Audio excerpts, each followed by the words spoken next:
Hello, and thank you for tuning into this week's episode of Bite-Sized Cybercrime, the podcast where we discuss cybercrimes and cybersecurity news.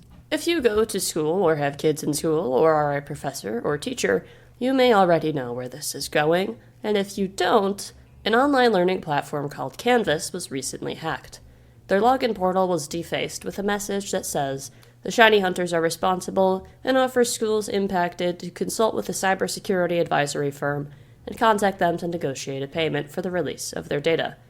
Instructure, the tech giant behind Cavnas, has been given until May 12th to negotiate with the shiny hunters before the data is leaked.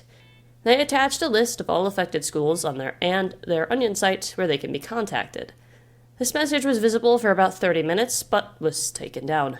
At least 330 educational institutions across the country have been officially listed, but even more are impacted. Instructure has taken Cavnas offline while dealing with this attack, but it was recently brought back online.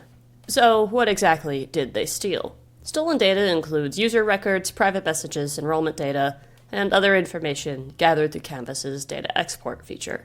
Instructure confirmed that this data was indeed stolen in the incident. This is a big deal for a couple of reasons. Cavnas is one of the most widely used learning management systems in both K-12 school systems and higher education. Not only is it widely used, but it's May, towards the end of the academic year. It's time to submit finals, final assignments, and grades. Many students and educators have been left in limbo and, well, are panicking. Students who haven't started their assignments can't access them and have to find other means to complete them. Educators are unable to get grades in and have to try to manage having students submit their work through some other means like email. Understandably, there was a lot of panic from students and educators alike. I would have been one of the students freaking out myself, honestly. My biggest worry in school was always maintaining my grades and assignments. Heck, it was one of my bigger concerns when I had literal spine surgery in middle school, getting my assignments done. That said, I also probably would have turned in my final assignments early anyways, but students have a lot of work this time of year.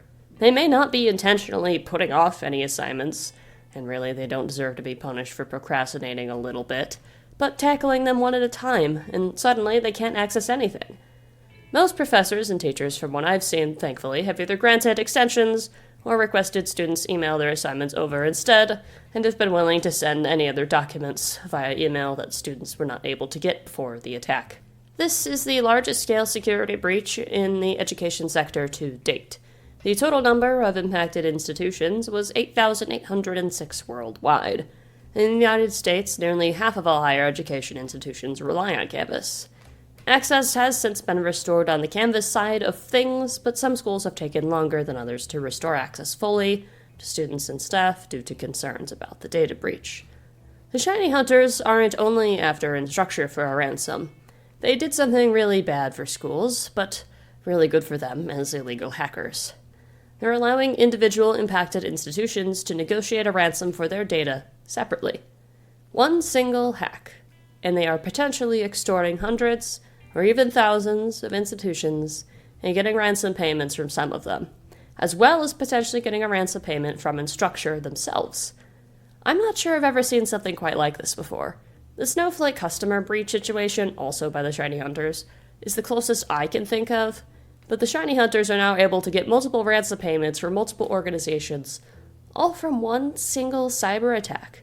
This could add up massively for them financially and potentially net them millions of dollars. It is still uncertain whether anyone has paid a ransom, though, and so far data hasn't been leaked yet. But it will be interesting to see the fallout from an attack like this. How much was stolen? How many institutions will ditch Cavnas? How will this impact the way security and education is managed in the future? Realistically, it was only a matter of time before something this massive impacted higher education, and I'm curious to see what lessons will be taken away from it.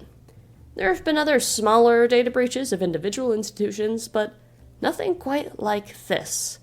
So, really, it's a problem that needs to be addressed as a whole, rather than as individual parts.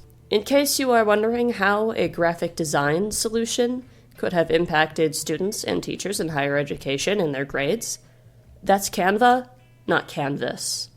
Canva is fine this time. Thank you to Bleepy Computer, The Wired, Hackread, and Reuters for information on this cyber attack. And thank you to some of my friends who have given me insights on how this has impacted them as educators. It's much appreciated to get your perspective as well. But most of all, thank you for tuning into this week's episode of Bite Size Cybercrime, and until next time, stay secure.